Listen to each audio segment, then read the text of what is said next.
name is Tushar Merban. I study in class 6th. This is a project of home automation.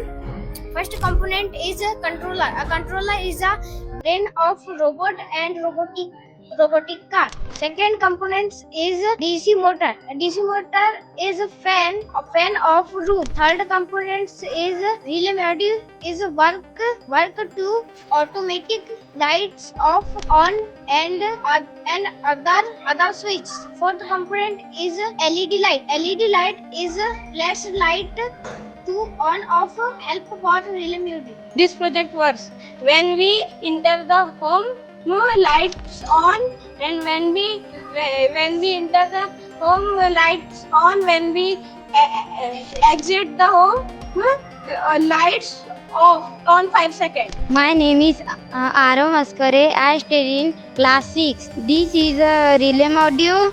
This is a PIR sensor. This is a controller. This is a LED light.